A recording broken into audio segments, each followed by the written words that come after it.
อันนี้ก็แม่นฮอดขั้นตอนการซอยได้เนาะเดี๋ยว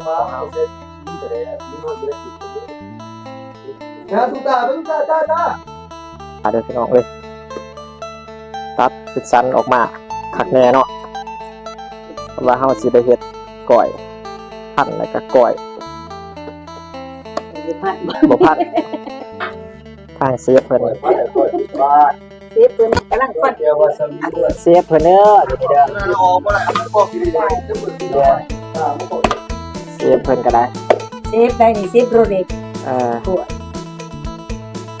แล้วมองดูท่าแล้วเนาะ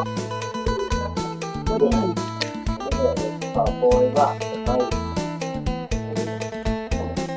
นี่ยังแม่นปีป้าเนาะเลยถ้าพอเอาได้ออกเอามาออกแบบตุ๊ดถ้าพี่น้องไปเบิ่งอีกเนาะ